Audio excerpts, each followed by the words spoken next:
আসসালামু আলাইকুম, সবাইকে আরও একবার স্বাগত জানাচ্ছি আমার চ্যানেল গ্রাফিক্স ইম্প্যাক্টে। আশা করি আপনারা সবাই অনেক অনেক ভালো আছেন। যারা আমার চ্যানেলের ভিডিও নিয়মিত দেখেন তারা জানেন যে আমি ইলাস্ট্রেটরের বিভিন্ন ডিজাইন সম্পর্কে আপনাদেরকে ধারণা দেওয়ার চেষ্টা করি বা শেখানোর চেষ্টা করি। বাট যারা একজন বিগিনার আছে তাদের জন্য এগুলো বোঝা একটু কষ্ট। তো আমি এই জন্য চিন্তা করলাম যে আমি একদম যারা ইলাস্ট্রেটরের নতুন তাদের জন্য কিছু ভিডিও বানাবো। সেই ধারাবাহিকতায় আমি এর আগে দুইটি এপিসোড বানিয়েছি ইলাস্ট্রেটরের উপরে, একদম A to Z আপনারা এখান থেকে শিখতে পারবেন। এর আগের দুটি ভিডিওতে আমি দেখিয়েছি একদম শুরু থেকে কীভাবে ইলাস্ট্রেটর ওপেন থেকে সেভ এবং সেভ অপশন বলে, তারপর আমি ডিরেক্ট সিলেকশন টুল এবং অবজেক্ট মেনু সম্পর্কে কিছু কাজ দেখিয়েছি। আজকে আমরা দেখব এই যে এখানে দেখতে পাচ্ছেন, এখানে যে আমাদের এখানে আছে রেক্ট্যাঙ্গেল টুল, এর অধীনে যে টুলগুলো আছে ইলিপস, রাউন্ড রেক্ট্যাঙ্গেল টুল, ইলিপস টুল, পলিগনার টুল এবং স্টার টুল এবং ফ্লায়ার টুল, এই টুলগুলো সম্পর্কে আমরা একটু ধারণা নেব এবং এর সাথে সাথে আমরা পাথফাইন্ডার সম্পর্কে একটু ধারণা নেব। কারণ পাথফাইন্ডার কিন্তু খুবই গুরুত্বপূর্ণ এই টুলগুলো ইউজ করার ক্ষেত্রে। এই যে এখানকার যে বিভিন্ন শেপ আছে, এই শেপগুলোকে ইউজ করে নতুন নতুন শেপ তৈরি করার জন্য কিন্তু পাথফাইন্ডারের কোনো কিন্তু বিকল্প নেই। পাথফাইন্ডার আমাদেরকে ইউজ করতে হবে, সাধারণত করলে ভালো হয়। আরও কিছু ওয়ে আছে, আস্তে আস্তে আমরা দেখবো, বাট পাথফাইন্ডারটা আমাদের দরকার হবে। তো প্রথমে আমরা আমাদের টুলগুলোর সাথে একটু পরিচিত হয়ে নেব। আমরা যদি এখানে খেয়াল করি, এখানে দেখতে পাচ্ছি রেক্ট্যাঙ্গেল টুল। আমরা যদি মাউসের রাইট বাটন ক্লিক করি তাহলে এখানে আরও কিছু টুল ওপেন হয়ে যাবে, যেমন এখানে রাউন্ড রেক্ট্যাঙ্গেল টুল, ইলিপস টুল, পলিগনাল টুল, স্টার টুল, ফ্লায়ার টুল, আমরা একটু আগেই বলেছি এই ব্যাপারে।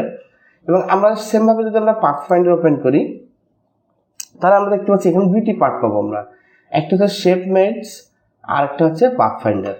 যেমন শেপ মেডের অধীনে আছে আপনার এখানে ইউনাইট আছে, মাইনাস ফন্ট, ইন্টারসেট এবং এখানে দেখতে পাচ্ছেন এক্সক্লুড অপশনটি পেয়ে যাচ্ছেন আপনি। এবং নিচের দিকে যদি আমরা খেয়াল করি এখান থেকে পাচ্ছি আমরা ডিভাইডার, এখানে দেখতে পাচ্ছি ট্রিম, এখানে মার্জ, এখানে পাচ্ছি ক্রপ, এখানে আউটলাইন এবং এখানে আমরা পাবো মাইনাস ব্যাক। তো এই অপশনগুলো কীভাবে আমরা ইউজ করে এবং এখান থেকে রেক্ট্যাঙ্গেল ইউজ করে কীভাবে আমরা সুন্দর সুন্দর ডিজাইন করতে পারি সেটা আপনাদেরকে আমি মোটামুটি ধারণা দেবো। আপনারা বাকিটা নিজেদের মতো করে ডিজাইন করবেন। একটু ধারণা পেলে আমার মনে হয় আপনারা পেরে যাবেন। তো প্রথমে আমি এখান থেকে রেক্ট্যাঙ্গেল টুল সিলেক্ট করে একটা রেক্ট্যাঙ্গেল আঁকলাম। রেক্ট্যাঙ্গেল আঁকার পরে আমি এখানে কালার দিয়ে দিব। ধরুন আমি এখানে এই যে এখানে দেখতে পাচ্ছেন এটা হচ্ছে ফিল কালার এবং এটা হচ্ছে স্ট্রোক কালার। ফিল কালার এবং স্ট্রোক কালার কি সেটা আমি আপনাদেরকে পরে বোঝাবো। আজকে আমরা আপাতত এইটার পরে থাকবো। ধরুন ফিল কালার আমরা যদি ক্লিক করে এখানে একটা কালার দিয়ে দিই তাহলে এখান থেকে আমাদের একটা ফিল কালার হয়ে যাবে। তেমনিভাবে আমরা যদি এখান থেকে স্ট্রোক কালার সিলেক্ট করি, দেখুন আমরা এখান থেকে স্ট্রোক কালার সিলেক্ট করে যদি আমরা অন্য কোনো কালার দিয়ে দিই, ধরেন আমরা এখান থেকে যদি ইয়েলো কালার দিই তাহলে আমাদের স্ট্রোকটা ইয়েলো কালার হয়ে যাবে। দেখুন আমাদের স্ট্রোকের মধ্যে ইয়েলো কালার চলে আসবে। ফিল কালার বলতে এবং স্ট্রোক কালার বলতে আর যে পার্থক্য আছে সেটা আমি আপনাদেরকে কোনো একটা ভিডিওতে দেখাবো। আমাদের এখানে এই যে রেক্ট্যাঙ্গেলটা দেখতে পাচ্ছেন, এখন আমরা চাইলে কিন্তু এই রেক্ট্যাঙ্গেলটাকে আমরা কিন্তু রাউন্ড করে ফেলতে পারি। কীভাবে আমরা রাউন্ড করে ফেলতে পারি?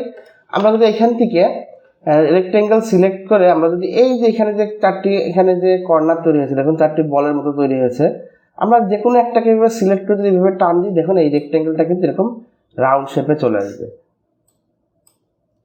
তো তেমনিভাবে আমরা চাইলে কিন্তু এই রেক্ট্যাঙ্গেলটাকে কাটতেও পারি, বা আমরা চাইলে কিন্তু এই রেক্ট্যাঙ্গেলটাকে যদি আমরা এইভাবে এখান থেকে ঘুরিয়ে দিই, দেখুন এইভাবে যদি ঘুরিয়ে আমরা যদি এখন যদি আমরা এটাকে ডিরেক্ট সিলেকশন টুল দ্বারা এই অংশটা সিলেক্ট করে আমরা যদি এইভাবে টান দিই, দেখুন একটা কিন্তু দরজার মতো হয়ে যাবে। দেখুন আবার যদি আমরা এইভাবে এখানে একটা ডিজাইন আমরা দেখলাম, আবার যদি আমরা ধরেন আমরা এই রেক্ট্যাঙ্গেলটাকে আমরা আরেকটা কপি করবো, ধরেন আমরা এরকম আরেকটা কপি করবো, আরেকটা কপি করে আমরা টোটালটাকে সিলেক্ট করে যদি আমরা এখান থেকে পাথফাইন্ডারে যাই, দেখুন আমরা এখান থেকে পাথফাইন্ডারের প্রথম অপশনে যদি আমরা ক্লিক করি ইউনাইট, তাহলে দেখুন এই দুইটা একটা শেপে চলে আসবে। তারপরে যদি আমরা সেকেন্ড অপশনে ক্লিক করি মাইনাস ফন্ট, তাহলে দেখুন এটা একটা এল শেপের একটা ডিজাইন আমাকে করে দিবে। যদি এল শেপটা আরও সুন্দর হবে যদি আমরা এই দুইটা একসাথে সমান মাপে নিই। দেখুন এখন যদি আমরা এখান থেকে মাইনাস ফন্ট করি, দেখুন আমাদের একটা এল লেটার কিন্তু এখান থেকে তৈরি করে আমাদেরকে দিয়ে দিল। তেমনিভাবে আমরা যদি এখন যদি আমরা এটাকে সিলেক্ট করে ডিরেক্ট সিলেকশন টুলে আমরা যাই, যেমন এইভাবে যদি এটাকে সিলেক্ট করে এখান থেকে কেটে দিই, দেখুন এটা কিন্তু একটা অর্ধেক শেপে চলে আসবে। তো এরকম ডিরেক্ট সিলেকশন টুল থেকে আমরা যদি আবার আরেকটা জিনিস দেখি, আমরা এখন যদি আমরা চাই যে এই সিলেকশনটাকে আমরা এখান থেকে আমরা আরেকটা কপি করি, ধর আমরা এইভাবে আরেকটা কপি করলাম। এখন আমরা চাচ্ছি যে এই দুইটার মাঝখান থেকে আমরা কেটে ফেলবো। দেখুন দুইটার মাঝখানের অংশটাকে আমরা কেটে ফেলবো। আমরা যদি এখান থেকে দুইটাকে সিলেক্ট করি, তারপরে যদি আমরা এখান থেকে যদি আমরা এই যে ইন্টারসেক্টে ক্লিক করি, দেখুন আমাদের ওপরের পার্ট এবং নিচের পার্ট কেটে যাবে, মাঝখানের পার্টটা কিন্তু এখানে থেকে যাবে। দেখুন এই যে, এরপরে আসে আমরা এখানে এই যে এই অপশনটা দেখতে পাচ্ছেন, এই যে এই 4 নম্বর অপশনে যদি আমরা ক্লিক করি, আমরা দুটোকে সবগুলোকে সিলেক্ট করে যদি ক্লিক করি, তাহলে দেখুন আমাদের ওপরে দুটো অংশ থেকে যাবে, কিন্তু মাঝখানের অংশটি কিন্তু চলে গেছে। তেমনিভাবে আমরা যদি এখন যদি আমরা, কারণ এই যে রেক্টেঙ্গেল দিয়ে কিন্তু আমরা অনেক রকম ডিজাইন করতে পারি। তো এই রেক্টেঙ্গেল দিয়ে কত রকম ডিজাইন আপনি তৈরি করতে পারেন বা কত রকম ডিজাইন আপনি করেছেন, সেটা যদি আমাকে কমেন্টস করে জানিয়ে দেন তাহলে ভালো হবে, এবং কোনো সমস্যা হলেও কমেন্টস করে জানাতে পারেন। এবার আমরা এখান থেকে সিলেক্ট করব, ধরুন আমরা এখান থেকে সিলেক্ট করব, এখান থেকে আমরা এখন যাব রাউন্ড রেক্টেঙ্গেল টুল। রাউন্ড রেক্টেঙ্গেল টুল যদি আমরা এখান থেকে সিলেক্ট করি, তার আগে আপনাদেরকে একটা বিষয় আমার একটু জানিয়ে দেওয়া দরকার। আমরা যখনই রেক্টেঙ্গেল টুল সিলেক্ট করলাম, এখানে আমরা যদি এইভাবে রেক্টেঙ্গেল টানি, দেখুন আমাদের এটা কিন্তু সোজা হচ্ছে না, বা যদি বেকার তারা অনেক দিকে হতে পারে। বাট আমরা যদি এই রেক্টেঙ্গেলটাকে যদি আমরা শিফট বাটন প্রেস করে টানি, দেখুন তাহলে একদম যেখান থেকে আমরা মাউস ধরবো সেখান থেকে আমাদের রেক্টেঙ্গেলটা সোজা কিন্তু আসবে। আবার যদি আমরা শিফট এবং অল বাটন একসাথে প্রেস করে টানি, দেখুন মাঝখান থেকে আমাদের একটা শেপ তৈরি হবে, মানে সমানভাবে তৈরি হবে। যাক, এবার আমরা এখানে রাউন্ড রেক্টেঙ্গেল টুলে যাবো। এখান থেকে আমরা একটা রাউন্ড রেক্টেঙ্গেল টুল এভাবে শিফট এবং অল বাটন প্রেস করে একটা রাউন্ড রেক্টেঙ্গেল টুল সিলেক্ট করলাম। এটা কিন্তু রেক্টেঙ্গেল থেকে একটু আলাদা। এটা কিন্তু দেখতে পাচ্ছেন এখানে কিন্তু বেশ কিছু এর যে একদম অ্যাঙ্কার পয়েন্টের আগে কিন্তু এটা একটু কার্ভ আছে, তার মানে এটা রাউন্ড রেক্টেঙ্গেল টুল আমরা এটাই বুঝি। মানে আমরা এখানে একটা রেক্টেঙ্গেল নিয়েছি এবং তারপর আমরা Ctrl+C, Ctrl+F, Ctrl+C-তে কপি, Ctrl+F-তে পেস্ট ইন ফ্রন্ট আমরা কপি পেস্ট করলাম, তারপর এটাকে একটু বড় করলাম। এরপরে যদি আমরা টোটালটাকে সিলেক্ট করি, দেখুন টোটালটাকে সিলেক্ট করে আমরা যদি এই যে এর যে এখানে যে দেখতে পাচ্ছেন 4 নম্বর অপশন, এখানে ক্লিক করলে দেখুন মাঝখান থেকে কিন্তু এটা কেটে যাবে।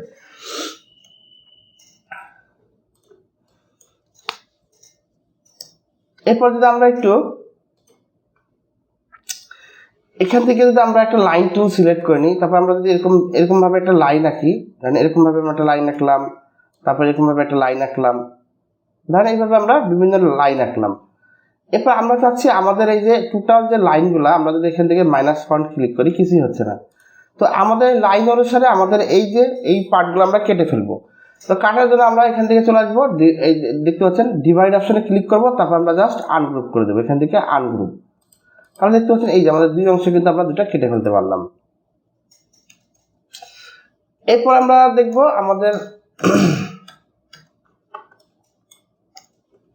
আমরা দেখবো ইলিপস টুলের কিছু কাজ দেখবো। আমরা এখান থেকে ইলিপস টুল সিলেক্ট করে নিলাম, আমরা আবার শিফট এবং অল বাটন প্রেস করে একটা ইলিপস নিলাম। ইলিপস নেওয়ার পর আমরা যদি এখান থেকে ধরেন আমরা এখান থেকে এই ইলিপস টুলটাকে আরেকটু ছোট করে নিই, তারপর আমরা এখান থেকে আরেকটা ইলিপস নেবো, কপি করবো। দেখুন আরেকটা ইলিপস কপি করে মাঝখান বরাবর আমরা রেখে দেবো। মাঝখান বরাবর আমরা রাখার পরে আমরা যদি দুটাকে একসাথে সিলেক্ট করে এখান থেকে যে প্রথম অপশন দেখতে পাচ্ছেন ইউনাইট, এখানে ক্লিক করি, তাহলে একটা টমেটো শেপে চলে আসবে। এরপর আমরা এখান থেকে যদি ডিরেক্ট সিলেকশন টুল সিলেক্ট করে এই কর্নারটাকে সিলেক্ট করি, দেখুন আমরা এই কর্নারটাকে সিলেক্ট করলাম এবং এটাকে এভাবে টান দিলাম, আমরা এই কর্নারটাকে সিলেক্ট করে এটাকে যদি আমরা এইভাবে টান দিই, দেখুন তাহলে একটা কিন্তু অ্যাপেলের শেপ চলে আসবে। আবার যদি আমরা আরেকটা লিস্ট নিই, দেখুন এখান থেকে আমরা আরেকটা লিস্ট নিলাম, তারপর আমরা এটাকে একটু বড় করবো। আমরা আরেকটু বড় করলাম, তারপর আমরা এখানে এসে আমরা এখানে যদি এটাকে রেখে তারপর যদি আমরা দেখেন এইভাবে যদি আমরা এখান থেকে এই যে মাইনাস ফন্ট অপশনে ক্লিক করি, দেখেন তাহলে একটা অর্ধেক খাওয়া কিন্তু আপেল চলে আসবে। এখন কিন্তু আমরা এই ইলিপস টুল ইউজ করে কিন্তু পাতা আঁকতে পারবো। যেমন আমরা যদি এখান থেকে একটা ইলিপস টুল সিলেক্ট করে নিলাম, শিফট এবং অল বাটন প্রেস করে ইলিপস আঁকলাম, তারপর আমরা আরেকটা ইলিপস এই মাঝখান বরাবর আঁকলাম, তারপর দুইটাকে আমরা সিলেক্ট করে এখানে যে দেখতে পাচ্ছেন ইন্টারসেক্ট, এখানে ক্লিক করে দুই পাশেটা ডিলিট হয়ে গেছে আর শুধু মাঝখানেরটা আছে। এটাকে আমরা একটু ছোট করি, ছোট করে যদি আমরা এখানে নিয়ে আসি, এটাকে আমরা আরেকটু ছোট করে দিই,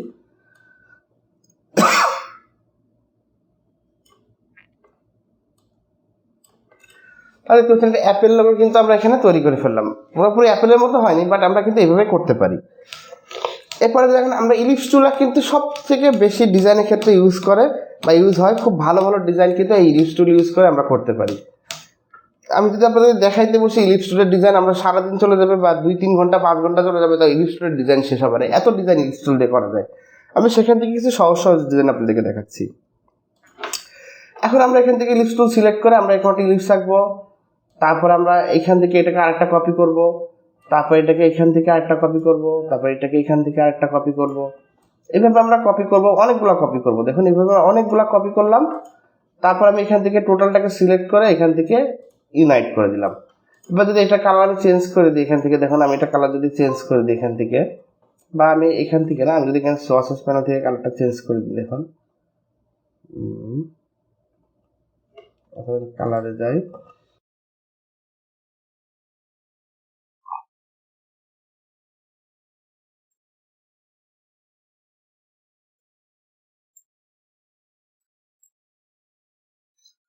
একটা মেঘের মতো কিন্তু একটা ডিজাইন এখানে আপনি তৈরি করতে পারছেন। একটা কিন্তু একটা মেঘ বা একটা স্কাই, আপনি একটা মেঘের শেপ কিন্তু আমরা এখানে পেয়ে গেছি। আরো সুন্দরভাবে করা যায়, আমি এত সুন্দর করে দেখালাম না, আপনারা সুন্দর করে নেবেন।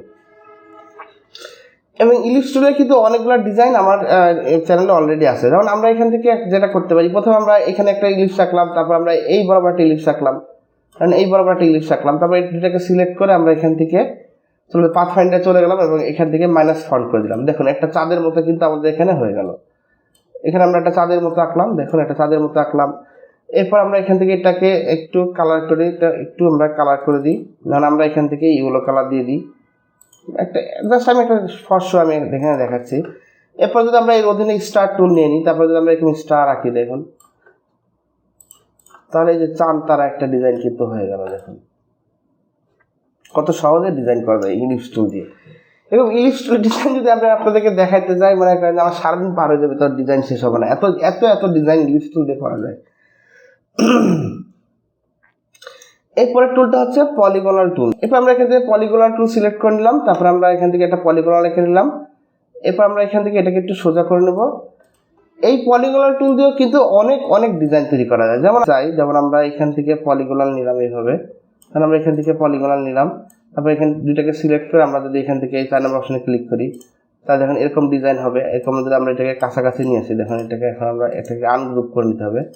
আনগ্রুপ করে আমরা যদি এখানে কাছাকাছি নিয়ে আসি, তাহলে এরকম একটা শেপ কিন্তু হবে। এটাকে যদি উপরে নিয়ে আসি, দেখুন একটা কিন্তু বক্সের মতো একটা ডিজাইন কিন্তু এখানে হয়ে গেল। দেখুন এই যে একটা কিন্তু বক্সের মতো একটা ডিজাইন হয়ে যাবে। আবার আমরা পলিগনাল টুল ইউজ করে কিন্তু বক্সও বানাতে পারি। যেমন আমরা যদি খেয়াল করি, আমরা যদি এখান থেকে পলিগনাল টুল সিলেক্ট করে আমরা যদি এখান থেকে লাইন টুল সিলেক্ট করি, ধরেন আমরা এই বরাবর একটা লাইন আঁকবো, আমরা এই বরাবর একটা লাইন, এই অ্যাঙ্কার পয়েন্ট থেকে আমরা এই অ্যাঙ্কার পয়েন্ট পর্যন্ত একটা লাইন আঁকলাম, তারপর আমরা এই অ্যাঙ্কার পয়েন্ট থেকে আমরা এই অ্যাঙ্কার পয়েন্ট পর্যন্ত একটা লাইন আঁকলাম, আবার আমরা এই অ্যাঙ্কার পয়েন্ট থেকে এই অ্যাঙ্কার পয়েন্ট পর্যন্ত একটা লাইন আঁকলাম।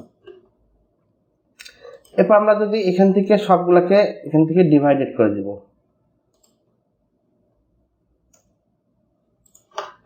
এরপর আমরা যদি টুলটাকে সিলেক্ট করে এখানে শেপ বিল্ডার টুলে যাই, তারপর আমরা এখানে একটা ক্লিক করবো, এখানে একটা ক্লিক করলাম, এখানে এবং এখানে একটা ক্লিক করলে এগুলোকে যদি আমরা বাদ দিয়ে দিই, দেখুন তাহলে কিন্তু এরকম একটা বক্সের মতো ডিজাইন কিন্তু এখান থেকে করা সম্ভব।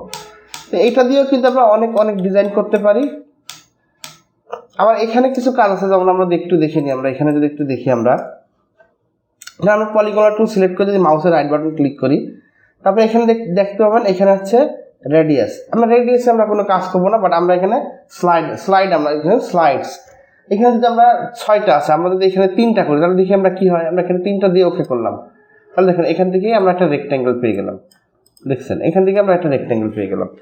এরপর যদি আমরা এখান থেকে পলিগনাল সিলেক্ট করে মাউসের লেফট বাটন ক্লিক করে এখানে যদি আমরা 2টা দিই, তাহলে কি হয় দেখি আমরা একটু, এখানে 3টা নিচে কিন্তু হবে না। আমরা যদি এখানে 8টা দিই, তাহলে কিরকম হবে দেখুন এরকম হবে। তারপর আমরা যদি এখানে আবার ক্লিক করে এটাকে যদি আমরা দিয়ে দিই, ধরেন আমরা এখানে 12টা বা 15টা দিলাম, তাহলে কি হবে এরকম গোল গোল ভাবে আসবে। দেখুন এরপর আমরা দেখবো হচ্ছে স্টার টুল। এই স্টার টুল যদি আমরা সিলেক্ট করে শিফট এবং অল বাটন ভাবে এইভাবে প্রেস করি, তাহলে একটা সুন্দর একটা স্টার হবে। এরপর যদি আমরা এখান থেকে এই ডিরেক্ট সিলেকশন টুল সিলেক্ট করে যদি আমরা এই অংশটুকু ডিলিট করে দিই, দেখুন ডিলিট করে দিলাম, তাহলে সুন্দর একটা কাগজের নৌকা কিন্তু আমাদের হয়ে যাবে। এখানে একটু নিচের দিকে নামিয়ে দিই, এটা দিয়ে সুন্দর একটা কাগজের নৌকা কিন্তু আমরা এখানে ডিজাইন করে ফেলতে পারলাম। তারপর আমরা যদি এটাকে আমরা যদি সিলেক্ট করে আমরা যদি ধরেন আমরা এটাকে সিলেক্ট করলাম, এটাকে ডিলিট করে দিচ্ছি। এরপর যদি আমরা এখানে এটাকে সিলেক্ট করে আমরা যদি দেখুন আমরা যদি স্টার আঁকি, তারপরে যদি আমরা আপ অ্যারো ক্লিক করি, তাহলে দেখুন এইভাবে কিন্তু একটা ফুলের মতো ডিজাইন হয়ে যাবে, দেখুন একটা সূর্যের মতো ডিজাইন হয়ে যাবে। এরপরে আমরা যদি চাই যে আমাদের এই যে আমাদের যে এর হাইটটা একটু কমাবো, দেখুন এটাকে সিলেক্ট করে আমরা এখানে ডিরেক্ট সিলেকশন টুলে যাব। এরপর যদি আমরা এই মাথা ধরে এভাবে টান দিই, দেখুন এগুলো কিন্তু একটা এরকম হয়ে যাবে, একটা সেটিং সেট টাইপের হয়ে যাবে, বা করোনা ভাইরাসের মতো হতে পারে। তো এরকম বিভিন্ন ডিজাইন কিন্তু এখান থেকে আমরা করে নিতে পারবো, চাইলেই করে নিতে পারবো। এখন আমরা যে প্রথমে যে এখানে যে আমরা ইলিপস টুল নিয়েছিলাম, আমরা রেক্টেঙ্গেল টুল নিলাম, এন্ড আমরা চাইলে কিন্তু নির্দিষ্ট মাপের আমরা কিন্তু এখান থেকে ইলিপস আমরা নিয়ে নিতে পারবো। আমরা কিন্তু এখানে আমরা না এঁকে নিতে পারবো। যেমন আমার এই পেজের সাইজ আছে 1280 বাই 720। আমি যদি এই যে এখানে মাউসের লেফট বাটন ক্লিক করে যদি এখানে লিখে দিই 1280, আর এখানে যদি লিখে দিই 720, এরপর যদি আমি ওকে দেখুন ঠিক এই সাইজের একটা কিন্তু একটা ইলিপস আমার তৈরি হয়ে গেছে। এখন যদি আমি এখানে যে অ্যালাইন সেন্টারে যে এটাকে অ্যালাইন করে দিই, তাহলে দেখতে পাচ্ছেন একদম আমার আর্টবোর্ড সাইজের কিন্তু একটা রেক্ট্যাঙ্গেল কিন্তু এখানে তৈরি হয়ে গেছে। তেমনিভাবে আমরা যদি এখান থেকে ইলিপস টুল সিলেক্ট করে এই সেম কাজটি করতে পারি, যেন ইলিপস টুল সিলেক্ট করলাম, তারপরে এখানে ক্লিক করে আমরা এখানে একটা সাইজ দিতে পারি। ধরুন আমরা এখানে দিলাম 300 বাই 300 পিক্সেল। যদি এখান থেকে ওকে দিই, তাহলে আমাদেরকে 300 বাই 300 পিক্সেলের একটা ইলিপস, বা আমাদের যদি আরও বড় প্রয়োজন হয় বা আরও ছোটো প্রয়োজন হয়, আমরা যদি এখান থেকে ছোট্ট একটা দিতে চাই, ধরুন আমরা এখান থেকে একদম সামান্য একটা ইলিপস রাখতে চাই, তাহলে আমরা এখানে কি করব, আমরা এখানে দিয়ে দিব 2 পিক্সেল বাই 2 পিক্সেল। তারপর আমরা যদি ক্লিক করি, দেখুন সামান্য একটা ছোট্ট একটা ইলিপস তৈরি হবে। এখানে আমরা দেখতে পারবো না, যদি জুম করি তাহলে তো আপনি দেখতে পারবেন। দেখুন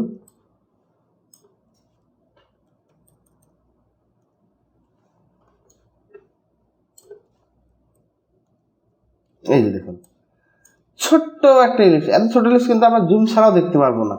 এত ছোট ইলিপসও কিন্তু আমরা তৈরি করতে পারি, ছোট রেক্টেঙ্গেল তৈরি করতে পারি। তো এখন আমরা দেখব এখানে পাথফাইন্ডারে আরো কিছু অপশন আমরা দেখে নেব। পাথফাইন্ডারের মধ্যে যে ডিভাইডেড অপশন আছে, তারপর আমরা এখানে টিম, তারপর এখানে মার্জ, এই মার্জ অপশন আর এখানে যে দেখতে পাচ্ছেন ইউনাইট অপশন প্রায় একই কাজ করে, এটার আলাদাভাবে দেখার কিছু নাই। তবে এখানে একটা বিষয় একটু দেখার বিষয় আছে, যেমন আমরা যদি এখানে ধরেন আমরা এখান থেকে একটা রেক্টেঙ্গেল নিলাম, তারপরে এখান থেকে আরেকটা রেক্টেঙ্গেল নিলাম, তারপরে এখান থেকে আরেকটা রেক্টেঙ্গেল নিলাম, তারপর টোটালটাকে সিলেক্ট করে আমরা যদি এখানে লাস্টে দেখতে পাচ্ছেন মাইনাস ব্যাক, তাহলে দেখুন পিছন থেকে সে মাইনাস হয়ে গেল। আবার যদি আমরা এখান থেকে যদি আমরা মাইনাস ফ্রন্ট করি, তাহলে সামনে থেকে মাইনাস হবে, বা এটা মাইনাস হবেই না। এখান থেকে সে তিনটে একসাথে নিবেই না, বা অনেকগুলো অপশন যদি একসাথে আমাদের মাইনাস করতে হয়, আমরা মাইনাস ব্যাকে ক্লিক করলে কিন্তু এখানে একদম মাইনাস হয়ে যাবে। তারপরে এখান থেকে আমরা যদি ধরেন আমরা এখানে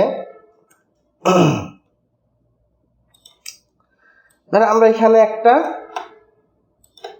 লাইন নিলাম, একটা রেক্টেঙ্গেল নিলাম, তারপর আমরা এখানে আরেকটা লাইন নিলাম, এইভাবে একটা লাইন নিলাম, তারপর আমরা এইভাবে একটা লাইন নিলাম, মানে এইভাবে একটা লাইন নিলাম, তো এইভাবে একটা লাইন নিলাম আমরা। এখন আমরা চাচ্ছি যে প্রত্যেকটাকে আলাদা করব, প্রত্যেকটা লাইনকে আমরা আলাদা করে নিব। জাস্ট আমরা সবগুলোকে সিলেক্ট করে আমরা এখানে ডিভাইড অপশনে ক্লিক করব। দেখুন তাহলে আমাদের এখানে কিন্তু এখনও কিন্তু আলাদা হয় না। জাস্ট আমরা এখানে আনগ্রুপ, মাউসের রাইট বাটন ক্লিক করে এখানে আনগ্রুপে ক্লিক করবো, তারপর দেখবো আমাদের প্রত্যেকটা শেপ কিন্তু এখান থেকে আলাদা আলাদা হয়ে যাবে। তো এই ছিল আমাদের আজকের টিউটোরিয়াল কেমন লাগলো? আমি নিজে একটু অসুস্থ, হয়তো খুব ভালোভাবে আপনাদেরকে বোঝাতে পেরেছি কিনা আমি জানি না, বাট আমি চেষ্টা করেছি। তো দেখা হবে পরের কোনো টিউটোরিয়ালে আমরা দেখবো আমাদের এখান থেকে আমরা দেখবো এই যে এখানে দেখতে পাচ্ছেন একটা হচ্ছে ম্যাজিক ওয়ান টুল, আর একটা হচ্ছে ল্যাসো টুল। এই দুটো টুলের কাজ দেখবো, সাথে আমরা দেখবো কিছু কালার অপশনও আমরা দেখবো পরের টিউটোরিয়ালে। তো আশা করি আপনারা সেই ভিডিওটা দেখবেন, এবং এই ভিডিওটা যদি আপনাদের ভালো লাগে থাকে তাহলে আমার চ্যানেলটিকে অবশ্যই সাবস্ক্রাইব করে দিবেন, যাতে আপনাদের আমি যখন নতুন কোনো ভিডিও আনবো তার নোটিফিকেশন আপনাদেরকে শো করে এবং আপনারা সেটা দেখতে পান। তো আশা করি আপনাদের সাথে পরের টিউটোরিয়ালে দেখা হবে। সে পর্যন্ত সবাই ভালো থাকবেন। আল্লাহ হাফেজ।